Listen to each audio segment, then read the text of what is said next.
باللہ السمیع العلیم العظیم الحفیظ بوجہ الکریم وسلطانہ القدیم من الرجس الخبیث المخبث الشیطان اللعین الرجیم وقبیلہ ونفخہ ونفسہ وہمزہ۔ بسم اللہ الرحمن الرحیم۔ تمام نبیوں کے سردار حضرت محمد صلی اللہ علیہ وآلہ وسلم اور تمام مذاہب کے سردار دین اسلام کے پیروکاروں، سلام علیکم طبتم۔ اللہ تعالیٰ کی رحمتیں اور برکات آپ پر، صلاۃ و سلام حضور صلی اللہ علیہ وسلم کی ذات پر اور دنیا کے عظیم ماں باپ حضور کے ماں باپ پر۔ آج کی گفتگو ہماری 31ویں مرحلے میں داخل ہو گئی۔ بڑی خوشی کی بات ہے، اللہ تعالیٰ نے اس کام کو ہمارے لیے آسان کیا۔ آپ لوگ بھی ہمارے ساتھ اس مشن میں شامل ہو جائیں، اسے آگے بھیجیں، خود سنیں جس طرح سے بھی، یا ہمیں اپنے ای میلز بھیجیں تاکہ ہمارا ادارہ جو ہے وہ آپ کو یہ وقت کے ساتھ ساتھ بھیجتا رہے۔ آج کی گفتگو جو ہے وہ فقہ کے اندر جن کو چوتھا امام تسلیم کیا گیا ہے، امام احمد بن محمد بن حنبل رحمۃ اللہ علیہ، ان پہ گفتگو ہے۔ پیدائش آپ کی ربیع الاول کے اندر ہے 164 ہجری میں، وصال آپ کا 12 ربیع الاول کے اندر ہے 241 ہجری میں۔ ٹوٹل آپ نے اس زمین کے اوپر 77 سال 77 ایئرز زندگی پائی ہے۔ میں امام احمد بن حنبل کو کیوں بیان کر رہا ہوں؟ وجہ یہ ہے کہ شوافع کا ذکر کرنے کے بعد، ذکر کر رہا تھا انہی کا، تو امام احمد بن حنبل جو ہیں یہ بھی شافعی بھی ہیں۔ وہ کس طرح کہ امام شافعی کے شاگرد ہیں، ان کے قدردانوں میں، میزبانوں میں اور شاگردوں میں یہ شامل ہیں، اور امام بھی ہیں۔ اس لیے میں نے شوافع کے ذکر کے اندر امام کا ذکر جو ہے وہ شروع کر دیا۔ انہوں نے بہت کچھ سیکھا ہے امام شافعی رحمۃ اللہ علیہ سے۔ مکہ کے اندر سیکھا ہے، بغداد کے اندر سیکھا ہے، بہت عزت کرتے تھے ان کی۔ جب وہ بغداد تشریف لاتے تھے اکثر کوئی بھی ان کی محفل کو کم ہی یہ مس کرتے تھے۔ ویسے میں نے تو طے کر رکھا تھا کہ آئمہ کا ذکر سب سے آخر میں کروں گا، پہلے میں ان لوگوں کا ذکر کروں جنہیں لوگ اولیاء اور صوفیاء پکارتے ہیں، تاکہ لوگوں کو پتہ چلے کہ ان آئمہ کا مقام کیا ہوگا تصوف کے اندر اور ولایت کے اندر، کہ جن کے یہ اولیاء اور صوفیاء پیروکار ہیں۔ اس لیے میں نے کہا ہر غوث، ہر قطب، ہر ولی، ہر اوتاد کسی نہ کسی چاروں اماموں میں سے کسی کا وہ پیروکار ضرور ہے۔ اب آپ بتائیں کہ امام احمد بن محمد بن حنبل کا مقام کیا ہوگا کہ جن کے پیروکار غوث سے اعظم عبد القادر جیلانی رحمۃ اللہ علیہ۔ آپ بتائیں کہ محمد بن ادریس شافعی رحمۃ اللہ علیہ کا مقام کیا ہوگا کہ جن کے پیروکار حضرت جنید بغدادی ہیں، امام جزولی ہیں، امام بصیری رحمۃ اللہ علیہ۔ آپ مجھے بتائیں کہ امام مالک رحمۃ اللہ علیہ کا کیا مقام ہوگا کہ جن کے پیروکار ابو الحسن شاذلی الحسنی والحسینی رحمۃ اللہ علیہ۔ آپ ہی بتائیں کیا مقام ہوگا امام اعظم رحمۃ اللہ علیہ کا کہ جن کے پیروکار داتا گنج بخش علی اجمیری ہیں، خواجہ معین الدین اجمیری ہیں، قطب الدین بختیار کاکی ہیں، مجدد الفسانی ہیں، خواجہ بہاؤالدین نقشبند ہیں، جن کے مرید یعنی پیروکار ہیں جن کے فقہ کے اندر۔ ان لوگوں کا کیا مقام ہوگا؟ لیکن وجہ یہ بنی کہ انڈیا سے ہمیں ایک ای میل آیا کہ آپ امام اعظم ابو حنیفہ رحمۃ اللہ علیہ کا بھی تذکرہ ضرور کیجیے۔ تو میں نے پھر سوچا کہ چلیے آئمہ کا ذکر بھی جو ہے وہ کرتے چلے جاتے ہیں۔ تو آج چونکہ شوافع کا ذکر تھا، اس لیے امام احمد بن محمد بن حنبل رحمۃ اللہ علیہ کا ذکر۔ چوتھے فقہ کے اندر ان کو فقہ کا امام تسلیم کیا گیا، چوتھے نمبر کے اندر۔ آپ کا پورا نام احمد، اصل نام آپ کا احمد ہے، محمد آپ کے والد گرامی کا نام ہے، حنبل آپ کے دادا کا نام ہے، احمد بن محمد بن حنبل بن ہلال الشیبانی اشعری رحمۃ اللہ علیہ۔ آپ کے نام کے اندر زیادہ تر ہم جب بولتے ہیں تو امام احمد بن حنبل کہتے ہیں۔ معلوم ہے اس کا معنی کیا ہوتا ہے؟ امام احمد بن حنبل، احمد حنبل کے بیٹے، جبکہ یہ حنبل کے بیٹے نہیں ہیں، یہ محمد کے بیٹے ہیں۔ ان کے والد کا نام محمد ہے، محمد بیٹے ہیں حنبل کے، حنبل ان کے دادا کا نام ہے۔ تو جب ان کے دادا کا نام ہے تو پھر احمد بن محمد کیوں نہیں کہتے، احمد بن حنبل کیوں کہتے ہیں؟ تو ایک وجہ سن لیجئے، ناموں کے اندر یہ ہوتا ہے عرب میں کہ جو شجرہ نسب کے اندر جو کوئی مشہور ہوتا ہے اس کا نام لے لیتے ہیں۔ اب جیسے امام شافعی اب یہ جو شافعی ہیں یہ گرینڈ فادر ان کے ابا کا نام ہے شافعی، وہاں کا نام امام شافعی نے اختیار کر لیا. تو اسی طرح امام احمد جو ہیں ان کے دادا کا نام حنبل ہے، وہ گورنر تھے، مشہور تھے، ان کا نام امام احمد نے اختیار کر لیا. اور یہ طریقہ بھی ہے. محمد مصطفیٰ صلی اللہ علیہ وآلہ وسلم ایک مرتبہ آپ کسی غزوہ میں ہیں تو آپ فرماتے ہیں کہ انا نبی لا کذب، انا ابن عبد المطلب، کہ میں جھوٹا نبی نہیں ہوں، میں عبد المطلب کا بیٹا ہوں. حضور عبد المطلب کے بیٹے تو نہیں ہیں، حضور کے ابا کا نام تو عبداللہ ہے، عبد المطلب تو دادا ہے، لیکن چونکہ عبد المطلب سردار تھے تو آپ نے خود کو متعارف کروایا ان سے. تو باپ کا باپ بھی تو باپ ہی لگتا ہے نا. اب آپ سمجھ گئے ہوں گے. تو امام احمد بن محمد بن حنبل ہے، لیکن دادا چونکہ زیادہ مشہور تھے اس لیے امام احمد بن حنبل کے نام سے مشہور ہو گئے. یہ اصل میں حنبل ہے، اصل جو ہے ہا نون با لام ہے، لیکن لا یہ ہے کہ جب نون ساکن کے بعد با آ جاتی ہے تو وہ نون میم بن جاتی ہے. تو اس کو لکھتے تو نون ہیں، پڑھتے میم ہے. ہن بل ہے لیکن ہم بل پڑھیں گے. آپ شیبانی بھی آپ کے نام کے ساتھ نام آتا ہے، شیبانی. یہ شیبانی جو ہے یا نسبت کی ہے شیبان، بنو شیبان اصل میں یہ قبیلہ ہے عرب کا. جب حضرت عمر رضی اللہ تعالیٰ عنہ نے بصرہ آباد کیا تھا، عراق کا شہر، تو وہاں آپ نے کچھ قبائل بھیجے تھے. تو یہ جو بنو شیبان تھے نا، یہ انہوں نے جا کے بصرہ کو آباد کیا تھا، وہاں کے صحراؤں میں، وہاں جا کر یہ رہے تھے.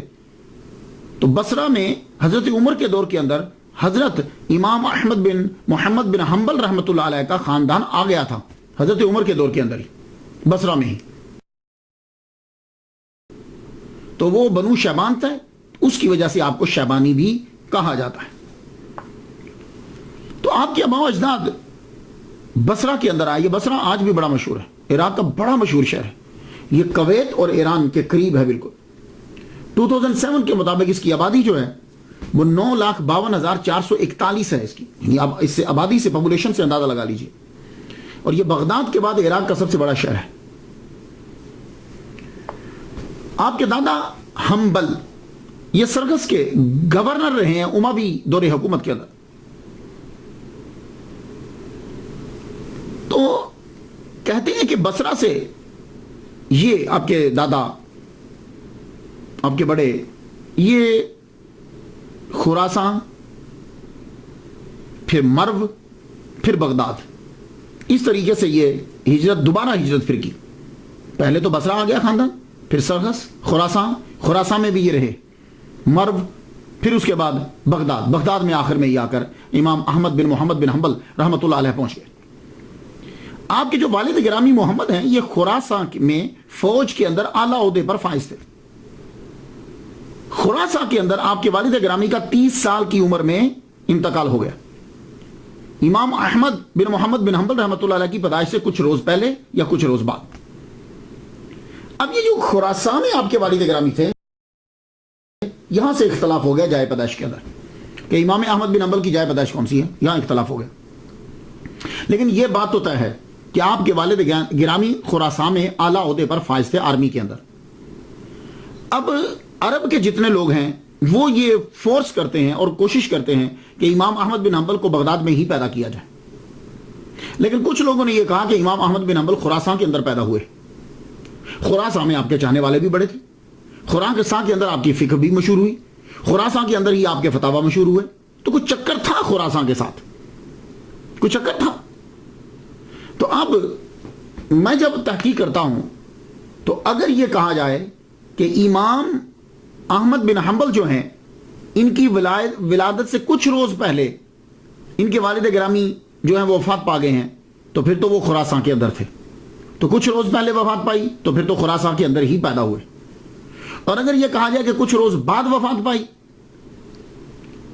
تو اب یہ ہے کہ اتنی جلدی یہ یہاں کیوں آ گئے؟ وہ تو خراسان میں ان کی ڈیوٹی تھی، وہ چھوڑ کر ڈیوٹی بغداد میں تو نہیں آئیں گے کیونکہ بوڑھے تو ہیں نہیں ہیں، 30 سال کے ینگ ہیں، تو خراسان میں ڈیوٹی ہی تو کر رہے ہیں. تو اب یہ جھگڑا کہ وہ بغداد میں ہوئے یا خراسان کے اندر، میں یہ کہتا ہوں کہ بھائی دیکھو ٹھیک ہے، مان لیتے ہیں کہ جگہ کی وجہ سے فرق پڑتا ہے. اب ایک بچہ امریکہ میں پیدا ہوا ہے، ایک بچہ مدینہ میں پیدا ہوا ہے، ایک بچہ پاکستان میں پیدا ہوا ہے، فرق تو پڑے گا. لیکن کچھ ہستیاں ایسی ہوتی ہیں کہ وہ جگہ کی محتاج نہیں ہوتی، وہ جہاں پیدا ہو جائیں ان کی ولادت کی وجہ سے وہ جگہ افضل ہو جاتی ہے. ہاں، تو اس لیے امام احمد بن حنبل وہ ہستی ہیں کہ وہ جہاں پیدا ہوں گے وہ جگہ ہی افضل ہو جائے گی. تو اس لیے اس میں فکر کرنے کی ضرورت کوئی خاص نہیں ہے. وہ خود عربی ہیں تو اب کیوں جہاں مرضی پیدا ہوں، اس سے کوئی فرق نہیں پڑے گا. تو آپ کے والد گرامی کا جب انتقال ہو گیا خراسان کے اندر، آپ 30 سال کی عمر ہے، تو آپ کی والدہ پھر وہاں سے آپ کو بصرہ لے آئیں. کیوں؟ اس لیے کہ بصرہ میں رشتہ دار رہتے تھے، تو عراق میں واپس لے آئیں. عراق میں آپ تشریف لائے، وہاں رہے، پھر وہاں سے بغداد میں آ گئے. امام احمد بن محمد بن حنبل رحمۃ اللہ علیہ، آپ نے ابتدا میں، اب چونکہ غربت ہے، والد گرامی کا سایہ تو سر سے اٹھ گیا ہے، ابتدا میں جتنا پڑھ سکتے تھے پڑھا. قرآن مجید حفظ کرنا ہے، قرآن کا پڑھنا ہے، لیکن بہت سلو سپیڈ دیکھتا ہوں میں. جب میں کتب پڑھتا ہوں تو امام احمد بن محمد بن حنبل رحمۃ اللہ علیہ کی پڑھنے کے اندر سپیڈ جو ہے وہ شروع کے 15 سال کے اندر تقریباً بند ہے.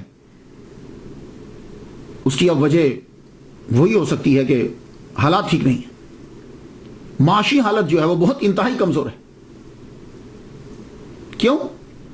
والد گرامی جو چیز چھوڑ کر گئے ہیں پیچھے، وہ کپڑا بننے کا ایک کارخانہ ہے اور چند دکانیں ہیں. ان ساروں کا کرایہ ملا کر ٹوٹل 17 درہم آتا ہے.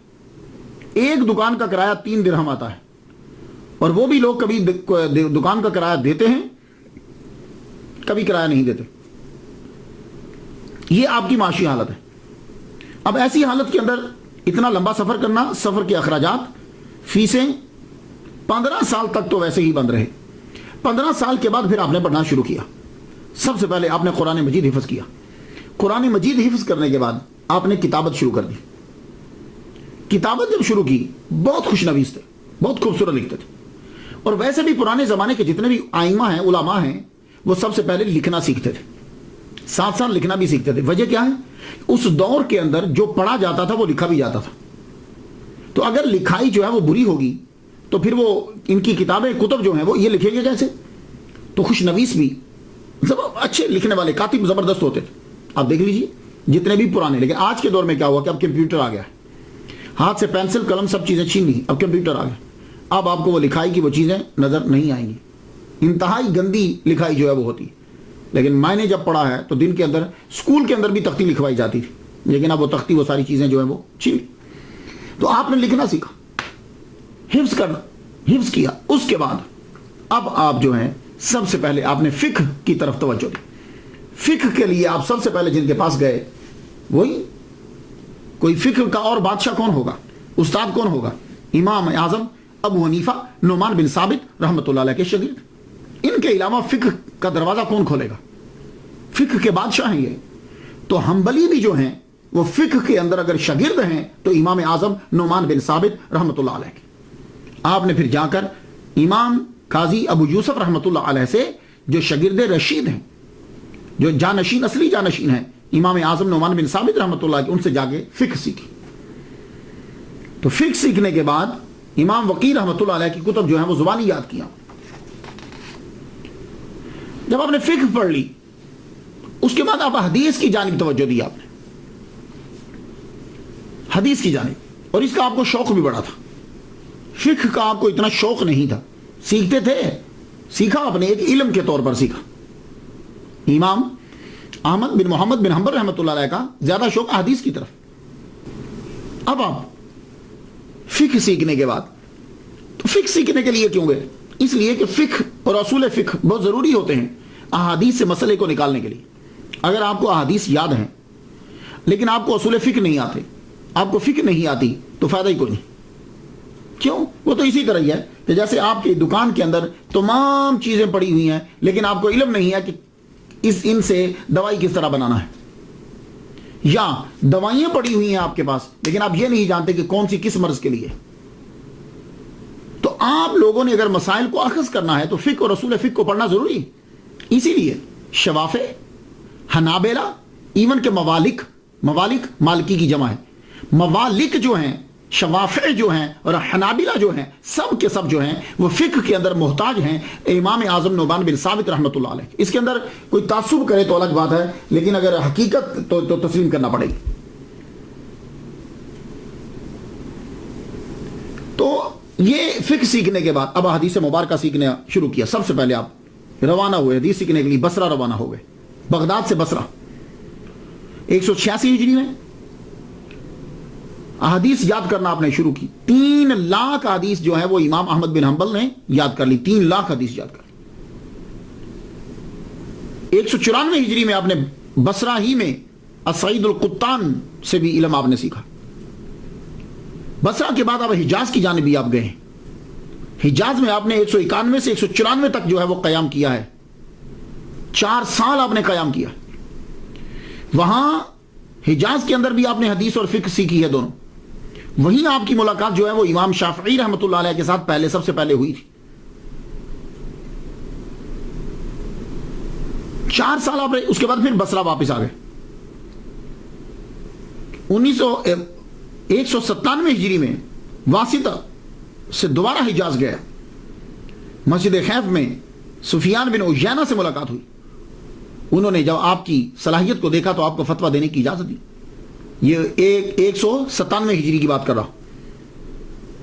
تو گویا کہ آپ حجاز کے اندر بارہا گئے ہیں اور طویل قیام کیا آپ نے حجاز کے اندر اور حدیث سیکھنے کے لیے. امام یزید بن ہارون سے بھی آپ نے سیکھا. ابن جوزی رحمۃ اللہ علیہ کا یہ کہنا ہے، جب انہوں نے مناقب لکھے ابن جوزی کا یہ کہنا ہے کہ 414 اساتذہ سے امام احمد بن محمد بن حنبل رحمۃ اللہ علیہ نے سیکھا ہے.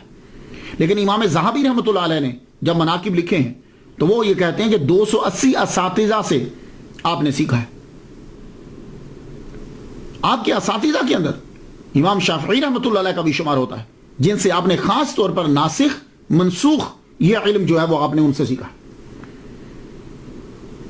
آدمی جب سیکھنے کے لیے نکلتا ہے آدمی کو مشکلات تو آتی، لیکن ایک بات یاد رکھیے، جب بھی کبھی علم سیکھنے کے لیے نکلے، یورپ اور امریکہ کے لوگ ادب کو بھول گئے ہیں. یہ تو نہ ٹیچر کی عزت کرتے ہیں نہ ٹولز آف نالج کی عزت کرتے ہیں، اس لیے کسی کے پاس علم نہیں ہے. یہ بات یاد رکھیے، علم صرف اسی قوم کے پاس ہے جو اپنے استاد کا ادب کرتے ہیں. یہ چیز ہم دیکھتے ہیں امام احمد بن محمد بن حنبل رحمۃ اللہ علیہ کی. آپ حدیث سیکھنے کے لیے چلے روانہ ہوئے. آپ کے ساتھ امام یحییٰ معین رحمۃ اللہ علیہ بھی تھے. دونوں کے دونوں چلے کہ حدیث جو ہے وہ سیکھیں گے. لیکن حدیث سیکھنا کہاں سے تھی؟ یمن جا کے مقام صنعاء میں امام عبد الرزاق یمنی سے سیکھنی تھی. تو بصرہ بغداد سے نیت کر کے چلے تھے کہ یمن میں جا کے صنعاء میں ہم وہاں جا کے حدیث سیکھیں گے. لیکن اس سے پہلے کہا کہ چلو حج کرتے چلتے یوں کر کے پھر چلیں گے. وہاں سے روانہ ہوں گے. 1 ماہ کی مسافت طے کر کے وہاں پہنچے. وہاں جب پہنچتے ہیں تو طواف کر رہے تھے کہ امام عبد الرزاق رحمۃ اللہ علیہ نظر پڑ گئے. جب وہ دکھے تو بڑے خوش ہوئے، چلو یار 1 ماہ کا سفر کم ہو گیا. 1 ماہ کا سفر کم ہوا. تو امام یحییٰ کہنے لگے کہ حضور ہمیں آپ سے حدیث سیکھنا ہے، اگر یہاں ٹائم دے دیں تو آپ نے فرمایا کل آ جائیے گا. تو امام احمد بن محمد بن حنبل رحمۃ اللہ علیہ کو جب پتا چلا تو آپ نے فرمایا کہ آپ نے ایسا کیوں کیا؟ آپ نے ان سے ٹائم کیوں لیا؟ ہم نیت کر کے آئے تھے کہ ان کے در پر جائیں گے، ہم نیت کر کے آئے تھے کہ ان کے پاس جائیں گے، تو آپ نے یہاں وقت کیوں لیا؟ دیکھو میں نیت کر کے آیا تھا کہ استادوں کے در پہ جاؤں گا تو میں وہیں جا کے سیکھوں گا، میں اسے بے ادبی سمجھتا ہوں، ایک تو میرا ثواب کم ہوگا. تو آپ باقاعدہ مقام صنعاء گئے، یمن میں گئے، وہاں جا کر امام عبد الرزاق سے رحمۃ اللہ علیہ سے آپ نے احادیث سیکھی. اس کے بعد پھر آپ واپس بغداد میں آئے. اتنا طویل سفر کیا کہ آپ کے پاؤں مبارک زخمی ہو گئے اور پاؤں کی حالت دیکھ کر آپ نے یہ سوچ لیا کہ شاید آپ دوبارہ میں سفر نہیں کر پاؤں گا. لیکن اللہ تعالیٰ نے شفا عطا فرما دی. پھر اس کے بعد پھر آپ ہمس میں چلے گئے. آپ نے جید علماء سے علم سیکھا. اساتذہ کے ناموں سے پتہ چل جاتا ہے کہ یہ شاگرد کتنا عظیم ہے کہ جس کے استاد اتنے عظیم ہیں کہ جن کی زیارت کرنا ہی اس بات کی دلیل ہے کہ اس کے پاس کچھ نہ کچھ علم ضرور ہوگا. تو اگر یہ ان کے پاس قیام انہوں نے کیا ہے تو پھر اندازہ لگائیے. قاضی ابو یوسف رحمۃ اللہ علیہ، سفیان بن عیینہ رحمۃ اللہ علیہ، امام وکیع رحمۃ اللہ علیہ، امام شافعی رحمۃ اللہ علیہ، امام عبد الرزاق یمنی رحمۃ اللہ علیہ، شیخ حاسم بن ابی حازم، یہ ان کے بہت بڑے استاد ہیں. 16 سال سے لے کے 20 سال تک انہی سے سیکھتے رہے ہیں حدیث مبارکہ، انہی سے حدیث مبارکہ سیکھے. اسی دوران عبد الرحمن بن مہدی سے بھی حدیث مبارکہ سنی، عمیر بن عبداللہ بن خالد سے بھی حدیث مبارکہ سیکھی، ابو بکر بن عیاش سے بھی حدیث مبارکہ سیکھی. لیکن حافظ عاصم ان کے پہلے اساتذہ میں سے ہیں. یہ بخارا کے رہنے والے تھے. ان کے والد گرامی حجاج بن یوسف کے شیف تھے. تو باپ یہی چاہتا تھا کہ میرا بیٹا بھی جو ہے وہ شیف باورچی بنے. ان کو مچھلی پکانے کے کئی طریقے آتے تھے، لیکن آپ کو شوق تھا کہ میں حدیث سیکھوں. اور آگے حدیث سیکھی، اور دیکھیے وقت کے فقہ کے چوتھے امام کے پہلے استاد بنے. اس لیے علم جو ہے وہ انسان کو بلندی عطا فرما دیتا. اس دور کے لوگ یہ نہیں دیکھتے تھے یہ باورچی کے بیٹے ہیں، یہ فلاں کے بیٹے ہیں، نہیں، وہ یہ دیکھتے تھے کہ اس کے پاس صلاحیت کتنی ہے. اور آج کل دیکھ لو، ہم لوگ ان ائمہ کے ماننے والے ہیں اور ہم لوگوں کی ذاتوں پہ لے کے رہتے ہیں. وہ خوبیوں کو دیکھا کرتے تھے، اور وہی قوم ترقی کرتی ہے جو خوبیوں کو دیکھتی ہے. جس میں زیادہ خوبی ہیں وہ اللہ کی بارگاہ میں زیادہ قریب ہوتا ہے. ورنہ انسان کی پیدائش میں اور انسان کی موت کی آخری جگہ میں کوئی کسی میں فرق نہیں ہے، خواہ وہ بہت بڑا ہے یا وہ بہت چھوٹا ہے. 15 سال سے لے کے 40 سال تک، یعنی 179 ہجری سے لے کر 204 ہجری تک علم ہی حاصل کرتے رہے. اور آپ کی عمر 40 سال ہوئی تو آپ کو بڑے بڑے علماء نے فتویٰ کی سند دے دی. اب آپ نے بغداد میں تدریس کا سلسلہ شروع کر دی. 40 سال کے 40 سال علم تو بہت لوگ حاصل کرتے ہیں. آپ کو بڑے نظر آئیں گے تو مدرسے سے جب طلباء نکلتے ہیں کتنا علم ہوتا ہے ان کے پاس، کتنا علم ہوتا ہے. لیکن دیکھنا یہ ہوتا ہے کہ علم عمل میں آیا کہ نہیں آیا. اگر وہ پڑھا ہوا علم عمل میں آ جائے تو پھر تو آدمی نے علم پڑھا ہے. اب اگر ان اللہ مع الصابرین پڑھنے کے بعد صبر ہی نہیں آیا، آمن باللہ پڑھنے کے بعد، یؤمنون بالغیب پڑھنے کے بعد، آمن رسول پڑھنے کے بعد، اطیعوا اللہ واطیعوا الرسول پڑھنے کے بعد، وعلی اللہ فلیتوکل المؤمنون پڑھنے کے بعد، دوسروں کی غیبت نہ کرو پڑھنے کے بعد، یہ چیزیں پڑھنے کے بعد اگر پھر بھی اندر ہیں تو وہ عام لوگوں کی طرح ہی ہے وہ مولوی بھی. تو علم جب آدمی پڑھ لے تو اس کو عمل میں آنا ضروری، اس لیے تصوف میں جانا پڑتا ہے. تو تمام ائمہ کرام وقت کے بہترین صوفی تھے، زبردست صوفی تھے، تصوف کے ماہر تھے. جس طرح وہ فقہ میں ماہر ہیں اسی طرح وہ تصوف میں بھی ماہر تھے. اب امام احمد بن حنبل 40 سال جب پڑھ چکے تو اب آپ نے شادی کی. 2 بیویاں آپ کی اور 1 لونڈی. اللہ تعالیٰ نے آپ کو 9 بچے عطا کیے، جن میں سے 2 بیٹے. اور آپ کی جب بھی بیٹی پیدا ہوتی تو آپ یہی کہتے مبارک انبیاء زیادہ تر بیٹیوں کے ہی باپ تھے. 2 بیٹے اللہ نے آپ کو دیے، ایک عبداللہ بن احمد اور دوسرا صالح بن احمد. یا بڑا بیٹا آپ کا عبداللہ بن احمد جو ہے یہ اصفہان کے جج رہے، وہاں جج لگے. یہ علاقہ تہران کے ساؤتھ میں ہے، 340 کلومیٹر دور ہے، تقریباً 16 لاکھ آبادی ہے اس کی. ایران کا تیسرا بڑا شہر ہے یہ اصفہان. امام احمد بن حنبل رحمۃ اللہ علیہ کی گزر بسر دیکھ لیجیے، کتنی 2 بیوی ہیں، 1 لونڈی، 9 بچے آپ کے. اب گزر بسر کیسے ہوتی ہے، معاشی کیا طریقہ ہے آپ کا، تصوف. اب دیکھیے تصوف، ہم علماء کو مولویوں کو سمجھتے ہیں کہ شاید وہ صوفی ہے ہی نہیں ہے. دیکھیے گزر بسر، میں نے آپ کو بتایا کہ صرف 1 کارخانہ کپڑا بننے کا چھوڑ کے گئے تھے اور چند دکانیں تھیں. ان دکانوں کا ٹوٹل ملا کر کرایہ جو آتا تھا وہ 17 درہم تھا. اب 17 درہم کے اندر اتنی فیملی کو پالنا آسان ہے. اور سن لیجئے کرایہ کا کیا عالم ہوتا ہے. ایک مرتبہ آپ کی کینچی جو ہے وہ پانی میں گر گئی، گہرے پانی میں گر گئی. کینچی کو تلاش کرنے لگے، آپ کو مل نہیں رہی. تو آپ کا دکاندار جو دکان پہ رہتا تھا کرایہ دار، وہ آیا، کہنے لگا میں تلاش کر دیتا ہوں. وہ نیچے اتر گیا، کینچی کو لے کر آ گیا. آپ نے فرمایا او بھائی تم کتنے ماہ کا کرایہ تم نے نہیں دیا؟ بولا جی 3 ماہ ہو گئے. تو آپ فرمانے لگے اچھا چل جا، تو نے مجھے کینچی ڈھونڈ کے دی، میں نے تجھے 3 ماہ کا کرایہ معاف کیا. لو، پہلے ملتا ہی 3 درہم ہے کرایہ، تو کتنا بنا 9 درہم، تو وہ بھی معاف کر دیا. تو اب خود سوچئے کہ ٹوٹل 17 آتے ہیں درہم، 17 20 لگا لیجیے، تو اب خرچہ کیسے چلے گا. اب اور دوسری بات آپ کو تواریخ کی کتب میں ملیں گی آپ کی سیرت میں یہ ملے گی کہ امام احمد بن محمد بن حنبل رحمۃ اللہ علیہ کا یہ طریقہ رہا ہے اور اصول رہا ہے. آپ نے نہ تو کسی شہزادے سے، نہ کسی امیر سے، نہ فقہا کسی سے، بادشاہوں سے، خلیفہ سے، ایون کہ آپ نے اپنے دوستوں سے بھی کبھی تحفہ قبول نہیں کیا. یہ آپ کی احتیاط تھی. اس کا مطلب یہ نہیں ہے، یہ آپ کی احتیاط تھی. کسی کا بھی تحفہ آپ قبول نہیں کرتے تھے. تو پھر کیا ہوا؟ اب مجبوراً آپ کو مزدوری کرنی پڑتی تھی گھر کا خرچہ چلانے کے لیے. اب خود سوچو یار، 40 سال کے وہ ہیں، اب مزدوری کرنے کے لیے نکلتے کہ بچوں کو روٹی بچوں کو دینی ہے. مزدوری کرتے، جتنا ایک دن کا خرچہ ہوتا کما کے لا کے دے دیتے، اس کے بعد پھر مصروف ہو جاتے پڑھانے میں. اور کبھی کبھی تو ایسا ہوتا کہ مزدوری ملتی ہی نہیں ہے، کوئی بھی کام مل جاتا آپ مزدوری کا کر لیتے. اور کبھی کبھی ایسا ہوتا کہ آپ کو کام مل ہی نہیں رہا. کام نہیں ملا تو پھر معلوم ہے کیا کرتے؟ دور دراز جگہوں میں جب فصل پک جاتی تو وہ جو مالک ہوتے تھے وہ کچھ چھوڑ جاتے تھے غریبوں کے لیے اور کچھ گرا پڑا چھوڑ جاتے تھے. تو آپ ان سے پوچھتے کیا میں یہ اٹھا لوں؟ وہ اجازت دیتے، ہاں یہ ہماری ملکیت ہے، آپ اٹھا سکتے ہو. تو امام احمد بن حنبل اپنے بچوں کا خرچہ پورا کرنے کے لیے وہاں سے اٹھا کے لاتے. ان سے بڑا صوفی کون ہوگا یار؟ گھر کا خرچہ چلائیں. اور بادشاہ ہزاروں دینار دیتے لیکن قبول نہیں کرتے آپ. کیوں؟ کہ جب ان کا قبول کریں گے تو پھر یہ اپنی بات منوائیں.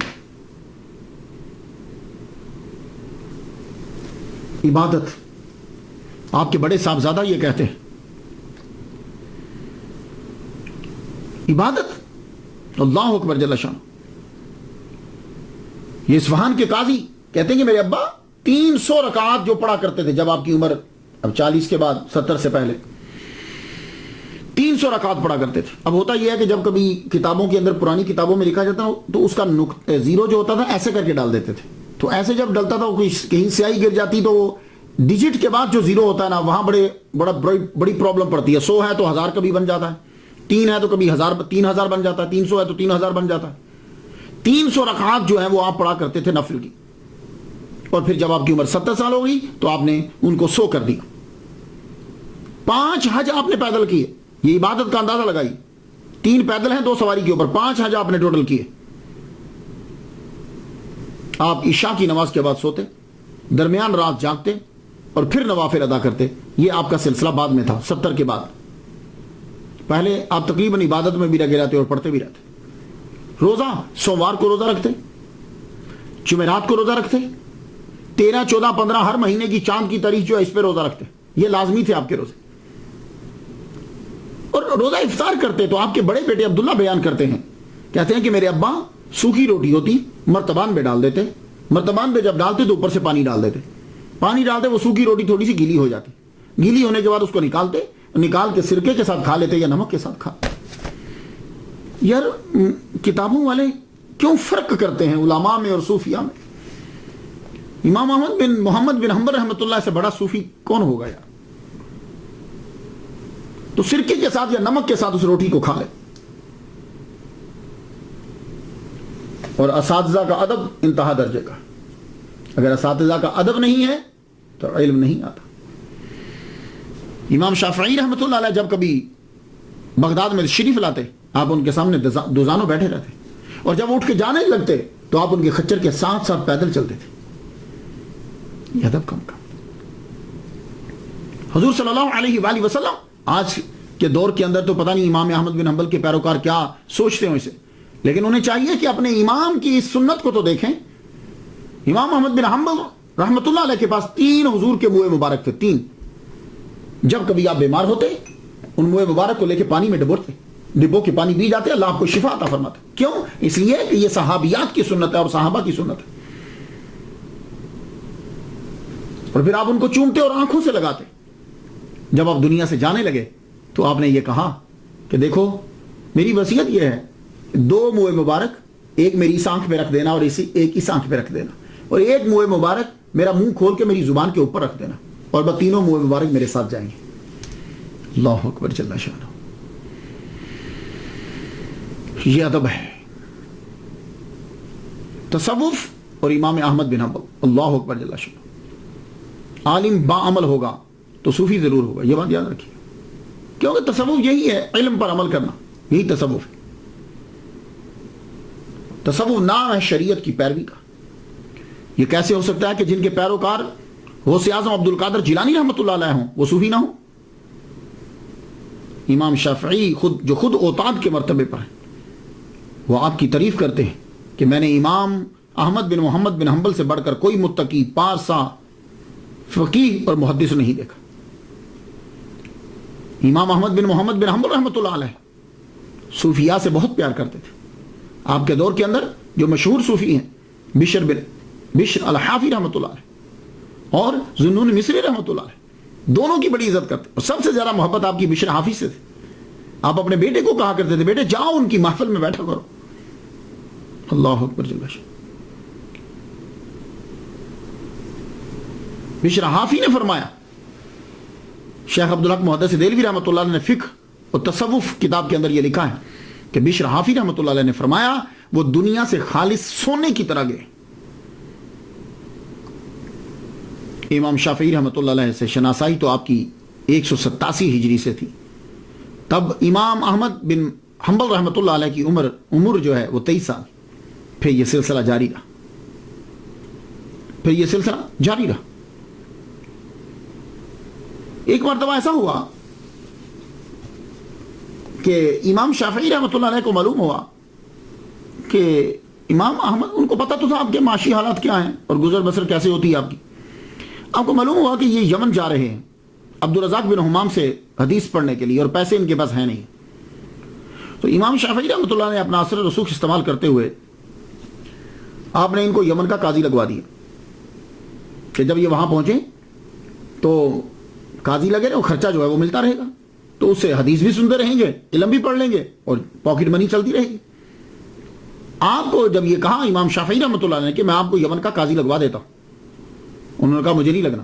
آپ نے سمجھا شاید میری وجہ سے کہہ رہے ہیں، تو آپ نے گورنمنٹ کی طرف سے کہلوایا کہ آپ کو وہاں کا قاضی لگا دیتے ہیں، آپ پڑھتے بھی رہیے گا اور قضا بھی، جج بھی رہیے گا، فیصلے کرتے رہیے گا۔ جب دوسری مرتبہ یہ بات آپ تک پہنچی تو امام احمد بن محمد بن حنبل رحمۃ اللہ علیہ نے امام شافعی رحمۃ اللہ سے کہا ابو عبداللہ سنو، غور سے سنو، اب آئندہ اگر فورس کیا کہ میں وہاں کا قاضی لگ جاؤں تو سنو میں زندگی بھر آپ سے بات نہیں کروں گا۔ اللہ اکبر۔ امام شافعی سمجھ،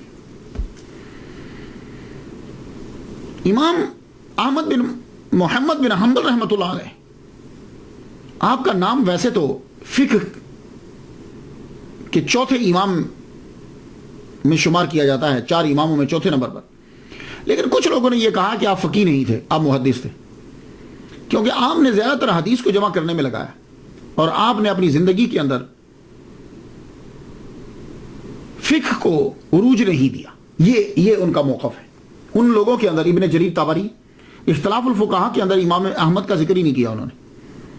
کیوں؟ وہ کہتے تھے کہ یہ محدث ہیں، فقیہ ہے ہی نہیں۔ ایسے بہت سے رائٹر ہیں کہ جنہوں نے فقہاء کا تذکرہ کیا، فقہی مسائل کو بیان کیا، لیکن امام احمد بن حنبل کا ذکر ہی نہیں کیا۔ اسی طرح قتیبہ نے اپنی کتاب المعارف میں فقہاء کا تذکرہ کیا، لیکن آپ کا تذکرہ نہیں کیا۔ احسن التقاسیم کے اندر تذکرہ ہے دوسروں کا، لیکن آپ کا ذکر نہیں ہے۔ اسی طرح قاضی ایاز رحمۃ اللہ علیہ نے انہیں محدث شمار کیا ہے، فقیہ نہیں۔ وجہ کیا ہے؟ وجہ یہ ہے کہ لوگ فقہ کو جب دیکھتے ہیں تو کسی کو تو امام اعظم، امام شافعی اور امام مالک کے تناظر میں، ان کے تناظر میں دیکھتے ہیں۔ تو اگر ویسے دیکھا جائے تو واقعی ان کا کام تھوڑا سا ٹوٹل ڈیفرنٹ ہے۔ ان کی طرح فقہ پہ انہوں نے کام نہیں کیا، یہ تو ہر ایک کو تسلیم کرنا پڑے گا۔ ظاہری زندگی کے اندر کوئی مسئلہ پوچھتا تو آپ حدیث کو نکالتے تھے، حدیث پڑھ کر سنا دیتے۔ یہی وجہ ہے کہ ایک مرتبہ آپ کا یہ مسئلہ ہے کہ من ترک الصلاۃ متعمدا فقد کفر، کہ جو نماز چھوڑتا ہے وہ کافر ہو جاتا ہے۔ تو امام شافعی رحمۃ اللہ نے پوچھا جب وہ کافر ہو جاتا ہے تو مسلمان کیسے ہوگا؟ کیا لگے نماز پڑھ کے؟ تو آپ نے کہا جب وہ کافر ہو گیا تو کافر کی نماز تو صحیح ہوتی نہیں ہے، تو چپ ہو گیا۔ تو آپ صرف حدیث پڑھ دیتے تھے، اس کے ظاہری معنی لیتے تھے، آگے نہیں جاتے تھے، یا صحابہ کا کوئی مسئلہ ہوتا تو وہ بیان کر دیتے تھے۔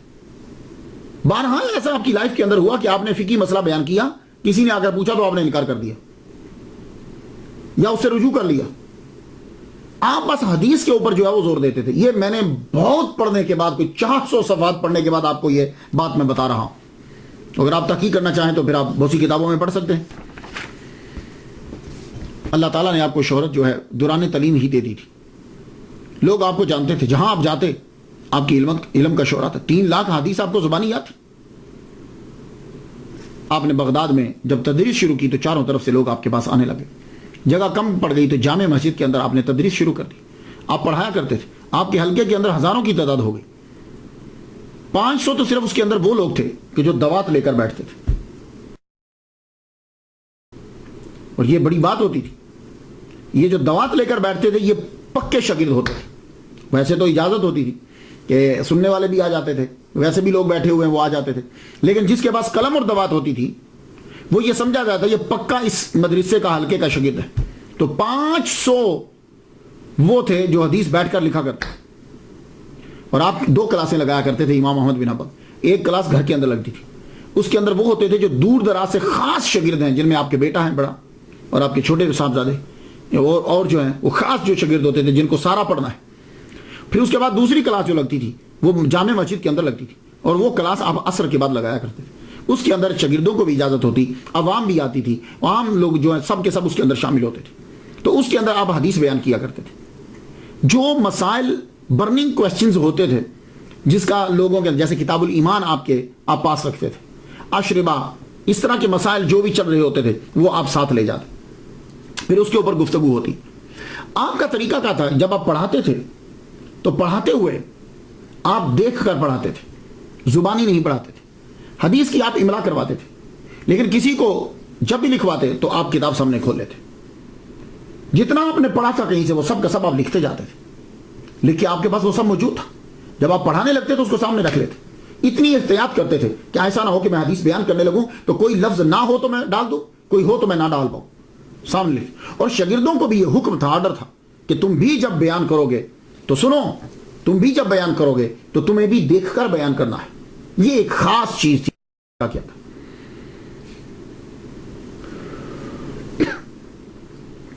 اسی لیے امام علی المدینی وہ جب پڑھانے لگے، آپ کے بہت بڑے شاگرد ہیں، تو کہا کرتے تھے میرے سردار امام احمد نے فرمایا کہ دیکھ کر حدیث جو ہے وہ بیان کرو.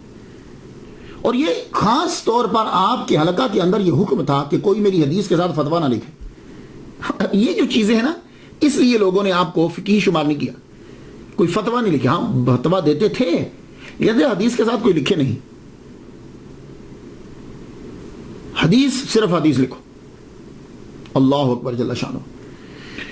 حضور صلی اللہ علیہ وسلم نے 40 سال میں باقاعدہ تبلیغ شروع کی. ویسے تو اچھی اچھی باتیں تو آپ بتاتے رہتے تھے، لیکن باقاعدہ آپ نے 40 سال میں تو یہی اس سنت پر بھی عمل کیا. امام کب کے 3 لاکھ حدیثوں کو یاد کر چکے تھے، کب کی صلاحیت آپ کے اندر پیدا ہو چکی تھی، لیکن جب 40 سال کے ہوئے تو نبی کی سنت پر عمل کرتے ہوئے تدریس کو شروع کیا. حدیث پر حتی الامکان کوشش کرتے کہ حدیث پر عمل ہو. میں اٹھوں نہ حدیث. حضور صلی اللہ علیہ وسلم کی حدیث ہے کہ آپ نے پچھنے لگوائے. پچھنے وہ کٹ لگواتے ہیں نا، خون نکلوا. تو آپ نے ابو طیبہ کو رضی اللہ تعالیٰ عنہ کو 1 دینار دیا تھا. تو آپ بھی اسی طرح کرتے، جب پچھنے لگواتے تو حجام کو 1 دینار دیتے. آپ کو لونڈی کی ضرورت نہیں تھی. جب آپ نے 2 نکاح کیے ہیں تو اب لونڈی کیوں رکھنی؟ صرف اس لیے کہ حضور صلی اللہ علیہ وآلہ وسلم کے پاس تھی، حدیث کے اوپر عمل ہو جائے. یہ مختصر سی میں نے آپ کو سیرت ان کی بتلائی. اصل جس چیز نے آپ کو مشہور کیا اور آپ کی ثابت قدمی جو ہے وہ ہے مسئلہ خلق قرآن. یہ مسئلہ ہے کیا؟ اصل میں خلق قرآن کا مطلب یہ ہے کہ آواز یہ اٹھائی گئی، دعویٰ یہ کیا گیا کہ قرآن جو ہے وہ مخلوق ہے. جس طرح چاند، ستارے، سورج، انسان، جن مخلوق ہیں، ویسے ہی قرآن بھی مخلوق ہے، کریشن ہے. وہ کہتے ہیں کہ اگر قرآن کو مخلوق نہ مانا جائے تو قرآن قدیم ہوگا.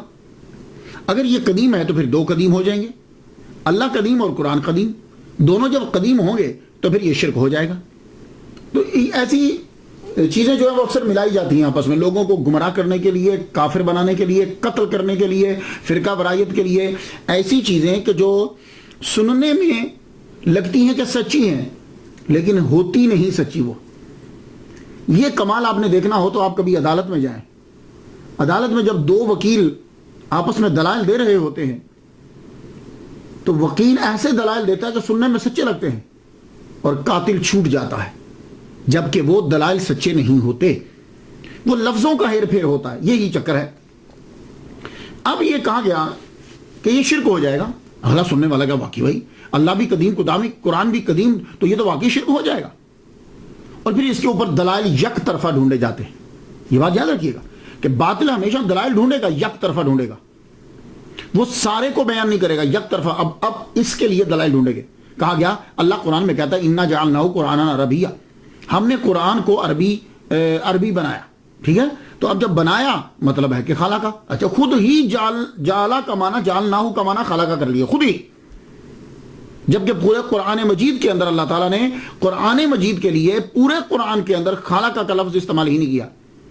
جس کے لیے جعلا کا لفظ استعمال کیا اس کے لیے کہیں نہ کہیں خالقہ استعمال کر دیا، جیسے انی جاعل فی الارض خلیفہ، میں خلیفہ بنانے والا ہوں، تو انی خالقکم بشرا من طین، خالق کا لفظ استعمال کر دیا۔ لیکن قرآن مجید کا جب کہا انا جعلناہ قرآنا عربیہ، تو اس کے لیے خلقنا کا ترجمہ لفظ استعمال نہیں کیا۔ وجعلنا اللیل لباسا وجعلنا من الماء کل شیء حی، تو کیسے کہتے ہیں کہ جیسے یہ جالنا ہے، اسی طرح قرآن کے ساتھ بھی جالنا ہے، تو یہ بھی مخلوق وہ بھی مخلوق۔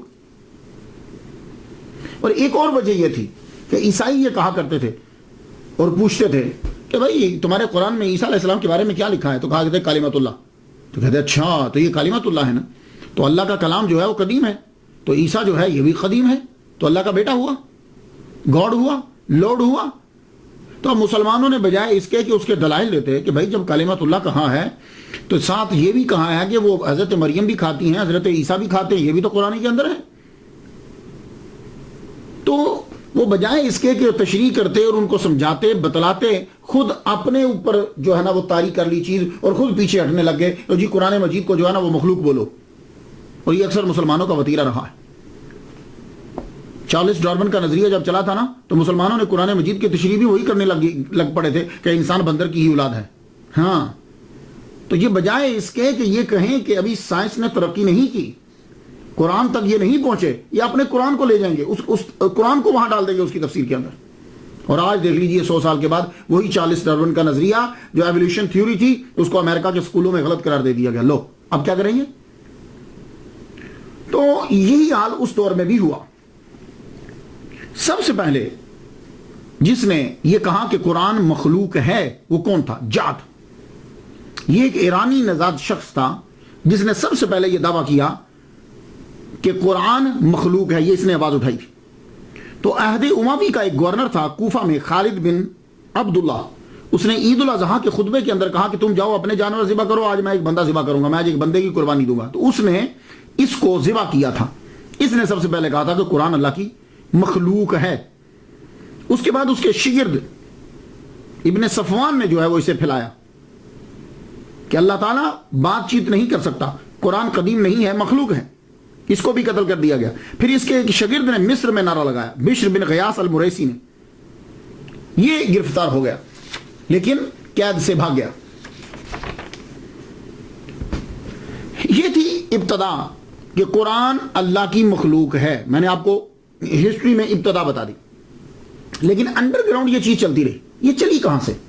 اب مجھے نہیں معلوم کہ اس کے پیچھے اخلاص تھا، نیت ٹھیک تھی، یا اس کے پیچھے کوئی اور تھے، لیکن اثرات جو ہیں وہ بہت گندے تھے۔ اور یہ کوئی مسئلہ اتنا ضروری نہیں تھا کہ جس کو اتنے بڑے پیمانے پر اٹھایا جاتا، یہ اتنا ضروری نہیں تھا۔ اب یہ پھیلا کب؟ دیکھیے باطل فرقہ جب اٹھے گا اس کی پہلے یہ کوشش ہوگی کہ میں بادشاہ کو پکڑوں۔ بادشاہ کی حمایت کے بغیر باطل فرقہ کبھی پنپ نہیں سکتا، تو اس لیے باطل لوگوں کی سب سے پہلے حتی الامکان کوشش ہوتی ہے، اولی ترجیح یہ ہوتی ہے کہ ہمارے ہاتھ میں کسی جگہ کا، کسی ملک کا، کسی علاقے کا بادشاہ اور بڑا بندہ آ جائے، وہ پھر اس کو کسی نہ کسی طریقے سے کوئی نہ کوئی حربہ کر کے اس کو ضرور قبضے میں کریں گے۔ ہارون الرشید تک تو یہ بات چلتی رہی لیکن دبے طریقے سے۔ مامون الرشید کی جب حکومت آئی تو مامون کے دربار کے اندر تمام کے تمام ایرانی تھے، فارس کا اس کے اوپر اثر و رسوخ تھا، دربار کے اندر ہر شعبے کے اندر تو یہ جو غیاث تھا نا، یہ مصری، یہ تیسرے نمبر پہ جو قید سے بھاگ گیا تھا، یہ مامون کے دربار میں پہنچ گیا۔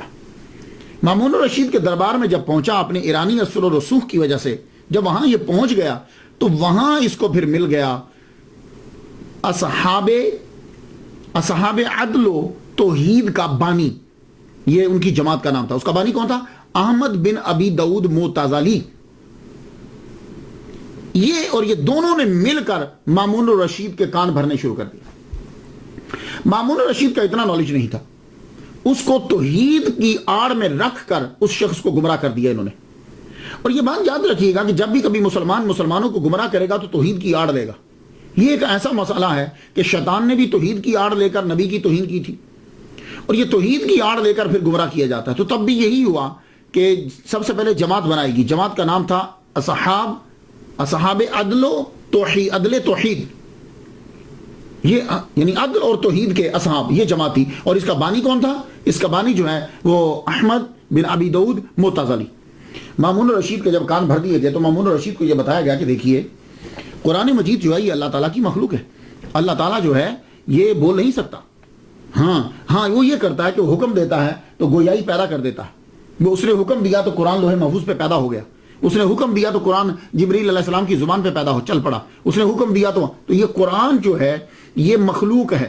اگر مخلوق نہیں مانو گے تو پھر یہ بھی قدیم ہو جائے گا. تو جب دو قدیم ہو جائیں گے تو توحید اڑ جائے گی. مامون الرشید کہنے لگا ہونا توحید خراب نہیں ہونی چاہیے کیونکہ اللہ تعالیٰ سب کچھ معاف کر دیتا ہے, شرک معاف نہیں کرتا.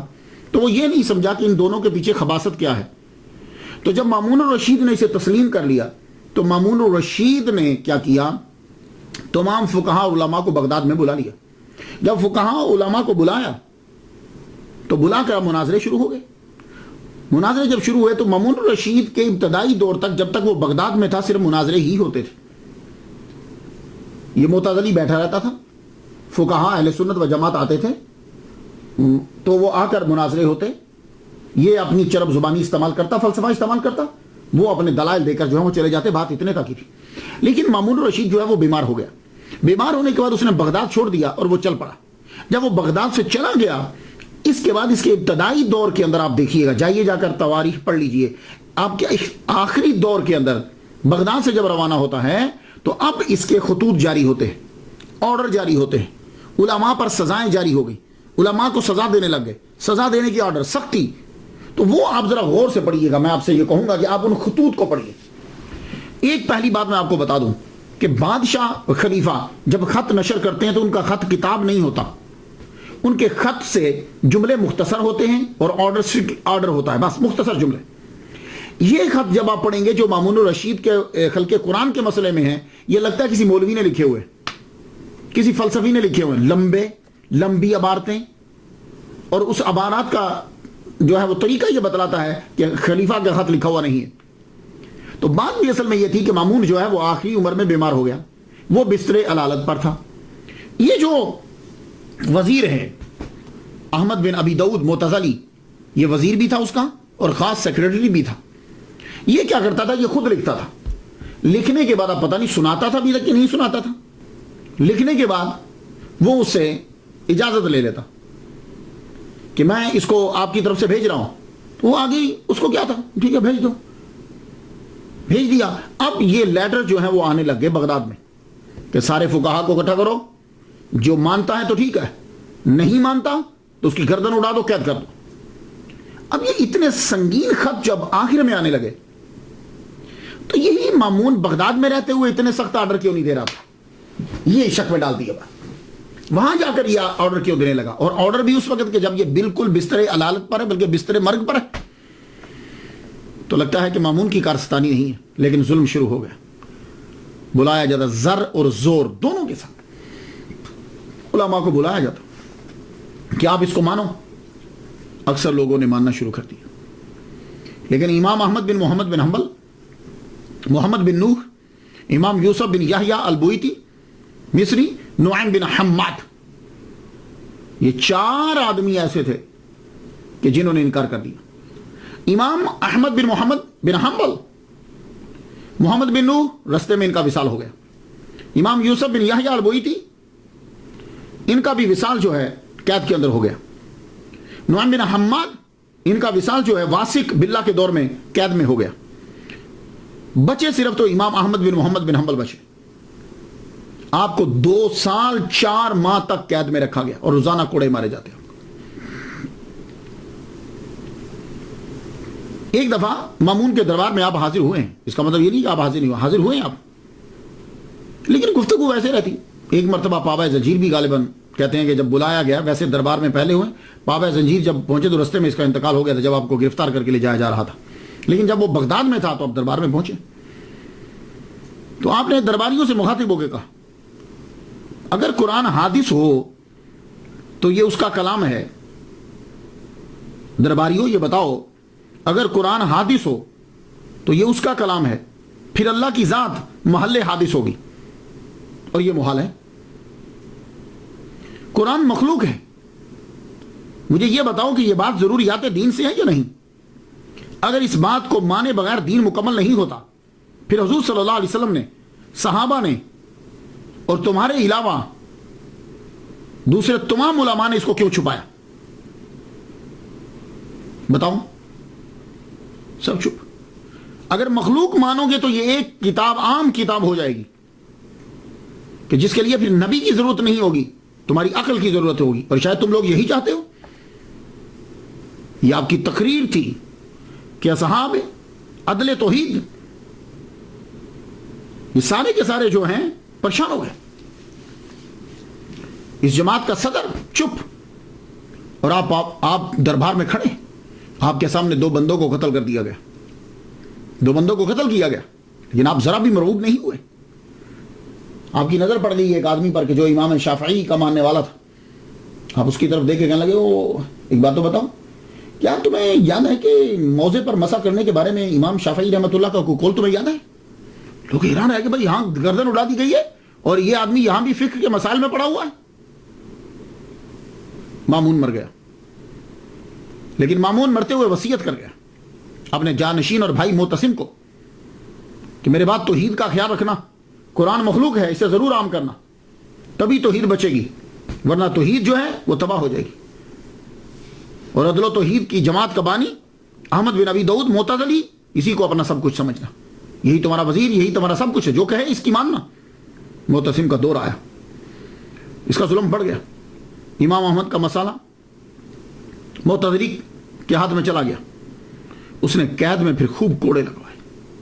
ایک آدمی تھک جاتا دوسرا مارنے لگ جاتا، دوسرا تھک جاتا تیسرا مارنے لگ جاتا، اور جب آپ مار کھاتے کھاتے بے ہوش ہو جاتے تو تلوار کی کوچ سے آپ کو اٹھایا جاتا، یوں مار کے اٹھو. اللہ اکبر. 1.5 سال تک آپ کو روزانہ پیٹا گیا. آپ اندازہ کیجئے 1 سال 6 ماہ تک آپ کو روزانہ پیٹا گیا. اور جب دیکھا کہ لوگوں کے اندر اب اثر جو ہے وہ غلط پڑنے لگ گیا، کہیں لوگ خلاف نہ ہو جائے، چھوڑ دیا گیا آپ کو. آپ جب گھر آئے تو جسم کا کوئی حصہ نہیں تھا جو پھٹا ہوا نہیں اور کٹا ہوا نہیں. کئی ماہ تک آپ کا علاج ہوتا رہا. جب آپ ٹھیک ہوئے تو جامع مسجد میں آئے. جامع مسجد میں آئے تو اب پتا چلا کہ بھئی لوگ تو جو اکٹھا ہونے لگ گئے. گورنمنٹ کو پریشانی ہو گئی، حکم جاری کیا گیا. اب جب آپ ٹھیک ہوئے تو معتصم مر چکا تھا، واسق کا دور آ گیا تھا. واسق بھی معتصم کے نقشے قدم پہ چل رہا ہے. تو واسق کا جب دور آیا تو واسق جو ہے نا اس پہ ذرا اثر کم تھا، اتنا زیادہ نہیں، اثر کم تھا، لیکن اثر تو تھا. اب اس نے قید سے تو نکال دیا، لیکن حکم جاری کیا کہ آپ جامع مسجد میں نماز نہیں پڑھ سکتے، آپ گھر سے باہر نہیں نکل سکتے، آپ تدریس نہیں کر سکتے، آپ کسی سے مل نہیں سکتے. گویا کہ گھر کے اندر نظر بند کر دیا گیا. اور انہی سالوں کے اندر آپ نے پھر المسند جو ہے وہ لکھی، آپ کی جو کتاب ہے. آپ کے بیٹوں کو آپ املا کرواتے تھے اور وہ لکھتے تھے، کیونکہ اور تو کوئی آ نہیں سکتا تھا. واسق باللہ کے دور کے اندر واسق باللہ نے بھی توبہ کی اور اس کا اثر بھی کم ہوا. کیا کہ قرآن مخلوق ہے یہ مذاق بن گیا. ایک چیز جس کے پیچھے خلوص نہیں ہوتا، جس کے پیچھے کوئی سچائی نہیں ہوتی، وہ ایک دور کے بعد ختم ہو جاتی. آپ دیکھ لیجئے وہی سعودی عرب کہ جس میں قبروں کے بارے میں اور قبروں پر جانے کے بارے میں سختی تھی، اب اسی سعودی عرب کے اندر کنگ عبدالعزیز یونیورسٹی کے ڈاکٹر موسیٰ جو ہیں وہ خود کہتے ہیں کہ میں قبر پہ جاتا ہوں، میں دعا پڑھتا ہوں. تو یہ تبدیلی آتی رہتی ہے. تو واسق ایک دن بیٹھا ہوا تو ایک مسخرہ آ گیا. آپ کو پتا ہے بادشاہوں کے درباروں میں مسخرے تو ہوتے ہیں. مسخرہ آ گیا، آگے کہنے لگا، آتے ہی داخل ہوا تو آ کے کرتا ہے، کہتا امیر المومنین اللہ آپ کو قرآن کے بارے میں اجر دے۔ واسی بولا کم بخت، قرآن کوئی مرنے کی چیز ہے؟ کہنے لگا حضور ہر مخلوق نے مرنا ہے، تو قرآن بھی مخلوق ہے، تو امیر المومنین ایک بات بتائیے، قرآن اگر مر گیا تو تراویح میں کیا پڑھیں گے پھر؟ سورا دربار ہنسنے لگ گیا، واسی خود ہنس پڑا۔ اب آپ دیکھیے، اس سے اندازہ لگائیے کہ یہ مسئلہ جو اصحاب عدل و توحید نے اٹھایا تھا وہ کتنا مذاق بن کے رہ گیا، کیونکہ حقیقت ہی نہیں ہے کچھ۔ جب یہ مذاق بن کے رہ گیا تو واسی نے کہا کم چلو چپ ہو جاؤ، نکل جاؤ۔ پھر ایک مرتبہ ایک صاحب کو گرفتار کر کے لایا گیا، واسی کا دربار لگا کے بیٹھا ہوا، وہ صاحب آئے، آ کے کہنے لگے تم لوگوں کو کافر بنا بنا کے قتل کر رہے ہو، اس بنیادی عقیدے کی حضور کو، صحابہ کو، تابعین کو خبر تھی کہ نہیں؟ اگر خبر تھی تو بنیادی عقیدے کی تبلیغ کیوں نہ کی؟ اگر تم کہو کہ خبر تھی سکوت کیا تو پھر تم سکوت کیوں نہیں کرتے؟ اگر بولو کہ ان کو خبر نہ تھی تو بتاؤ اتنا اہم بنیادی مسئلہ جو توحید کو ہلا دے حضور اور صحابہ کو معلوم نہ تھا تو تمہیں کیسے معلوم ہو گیا؟ دربار میں سناٹا چھا گیا، واسی ایک دم اچھلا اٹھا، کہنے لگا واہ واہ، جاؤ معاف کیا، سمجھ آ گئی مجھے۔ خیر، تو واسق کے دور سے یہ جو اصحاب عدل و توحید تھے ان کو سمجھ آ گئی کہ اب ہم توحید کے نام پر لوگوں کو اور بادشاہ کو گمراہ نہیں کر سکتے، اب مسئلہ کمزور ہو گیا۔ تو واسق کے مرتے ہی نظر بندی ختم ہو گئی، نظر بندی بھی ختم۔ 5 سال کے بعد یہ سلسلہ جو ہے وہ ختم ہوا۔ 232 ہجری میں امام احمد بن محمد بن حنبل عزت و وقار کے ساتھ مسند پر جلوہ افروز ہوئے، تعلیم و تبلیغ شروع ہوئی، اور نام و نہاد اصحاب عدل و توحید مٹ گئے۔ جس کو وہ کافر کہتے تھے اس کا نام آج تک زندہ ہے، اور کوئی بھی آدمی معتزلہ کو اچھے نام سے یاد نہیں کرتا۔ آپ نے بہت سی کتابیں بھی لکھی، سب سے بڑی کتاب اور آپ کی بڑی کرامت المسند ہے۔ یہ کتاب آپ نے خود اپنے بیٹوں عبداللہ بن احمد اور صالح بن احمد اور آپ کے بھتیجے حنبل بن اسحاق، جب آپ کی نظر بندی تھی نا تو تب آپ لکھواتے تھے، تو آپ فرمایا کرتے تھے بیٹے حدیث صرف لکھنا، اس کے ساتھ اور کچھ نہیں لکھنا تم نے۔ لیکن جب آپ کی دنیا سے آپ تشریف لے گئے تو پھر آپ کے بیٹے نے بعد میں تشریحات اور فتاوی بھی ساتھ جو ہیں وہ ملا دی، وہ بھی ساتھ لکھ دی۔ 180 ہجری سے جو احادیث آپ نے یاد کرنا شروع کی تھی وہ آپ نے 225 ہجری میں بچوں کو لکھا۔ اس کتاب کے اندر امام احمد نے رحمت اللہ علیہ نے حدیث کو صحابہ کی ترتیب پہ لکھا ہے، جس طرح صحابہ کا مرتبہ تھا، خلفائے راشدین، پھر اس کے بعد تو ایک صحابہ سے جتنی حدیث روایت ہیں وہ آپ نے مسند میں لکھ دی۔ یہ آپ کا ذرا ڈیفرنٹ سٹائل ہے کہ آپ نے ایسا نہیں کیا کہ پہلے وضو، طہارت، وضو، یہ اس طرح کے مسائل، اذان، نماز، نہ، آپ نے کہا پہلا صحابی کون، اس کی جتنی حدیثیں ہیں چاہے وہ جس ٹاپک پہ ساری جمع کر دو، پھر دوسرا صحابی، اس طریقے سے۔ یہ آپ کا طریقہ رہا، کتاب ناسخ منسوخ، کتاب المناسک، کتاب الاعمال، کتاب الزہد، کتاب الفضائل۔ تو امام احمد نے دوسرے ائمہ کی طرح فتاوی اور یہ چیزیں ساری جو تھیں یہ مدون نہیں کی۔ ہاں، اب یہ معلوم نہیں، ہو سکتا ہے کہ آپ کے دور کے اندر جو ہیں وہ لوگ عقل کو استعمال کرتے تھے، آراء کو استعمال کرتے تھے، تو آپ نے کہا کہ میں اتنی مخالفت کروں اس کی کہ لوگ صرف حدیث کو دیکھنے لگ جائیں۔ آپ بھی مجدد ہیں، مجتہد ہیں، تو آپ نے اس کا حل جو ہے وہ یہی جانا شاید۔ تو فقہ کے جتنے فتاوی آپ دیتے تھے، جیسے خراسان میں آپ نے فتاوی جو دیے تھے، بعد میں جب آپ بغداد میں آئے تو آپ نے دیکھا کسی کے ہاتھ میں، تو آپ نے رجوع کر لی، کہ میں نے یہ بیان میں رجوع کرتا ہوں ان سے۔ اسی طرح یہی وجہ ہے کہ جب امام احمد بن حنبل رحمۃ اللہ علیہ کے فتاوی کو پڑھا جاتا ہے تو تضاد پایا جاتا ہے اس کے اندر، کہ ایک دفعہ آپ نے بیان کیا، دوسری دفعہ۔ خیر میں ان سلسلوں میں پڑھنا نہیں چاہتا، میری تو یہ بتانا ہے، صرف ان کی سیرت کو بتانا ہے کہ انہوں نے محمد مصطفیٰ صلی اللہ علیہ وآلہ وسلم کی حدیث کو اپنایا اور ان کو آگے جو ہے وہ پھیلایا۔ تو ماہ ربیع الاول کی 4 تاریخ کو آپ شدید بیمار ہو گئے، 9 روز تک بیمار رہے۔ بروز جمعہ 241 ہجری 12 ربیع النور کو آپ دنیا سے کوچ کر گئے، اور آپ کی عمر جو ہے وہ 77 سال تھی۔ آپ کی وفات جو ہے وہ جنگل کی آگ کی طرح دنیا میں پھیل گئی، لوگ آ گئے، اتنا جنازہ ہوا کہ کہتے ہیں کہ 8 لاکھ لوگ آئے، عبد الوہاب وراق کہتے ہیں کہ 10 لاکھ لوگ آئے، اور جب جنازے کے لیے صفیں بننے لگی تو بغداد کے اندر کوئی ایسی جگہ نہیں تھی کہ جہاں بندے کھڑے ہوئے نظر نہ آئے، چھتوں پر، گلیوں میں، محلے میں، ایون کہ کشتیوں کے اوپر لوگوں کو کھڑا ہونا پڑا، ہر جگہ آدمی ہی آدمی نظر آ رہے۔ تو آپ کا جو ہے وہ جنازہ پڑھا گیا، تو کہتے ہیں کہ 40,000 غیر مسلموں نے اسلام قبول کر لی، ہر آنکھ اشک بار تھی آپ کے جانب۔ یہ کہ جن کو لوگ کہتے تھے کہ توحید خطرے میں ہے اس کے جملے کی وجہ سے، اگر یہ نہیں مانے گا تو توحید تباہ ہو جائے گی، دیکھو وہ پورا بغداد اس کے جنازے میں شامل ہے۔ اور یہ بات آپ نے اپنی زندگی میں کہہ دی تھی۔ امام دارا قطنی نے روایت کرتے ہیں صالح بن زید سے، وہ روایت کرتے ہیں عبداللہ بن احمد بن حنبل سے کہ بتا دو معتزلہ کو، میرے ابا نے کہا تھا بتا دو معتزلہ کو تمہارے اور ہمارے درمیان انصاف میری نماز جنازہ میں ہو جائے گا۔ اللہ اکبر۔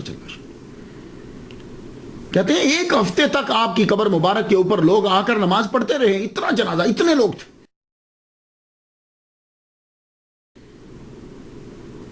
60,000 تو صرف عورتیں بعد میں آئی تھی، جبکہ روکا گیا ان کو کہ نہیں جانا، لیکن نہیں، اتنی عقیدت اور محبت تھی بغداد کے لوگوں کو آپ سے۔ اس سے بڑھ کر اور کیا مقام ہو سکتا ہے کہ پیران پیر، دستگیر، شہباز لامکانی، قندیل نورانی، الشیخ سید عبد القادر جیلانی الحسنی والحسینی رحمۃ اللہ علیہ آپ کے پیروکار، آپ بھی حنبلی ہیں۔ میں تو ان کے لیے فاتحہ پڑھ چکا، آپ بھی ان کے لیے فاتحہ پڑھ دیجئے۔ خدا تعالیٰ اور رحمت نازل فرمائے۔ اجازت دیجئے، وآخر دعوانا الحمدللہ رب العالمین۔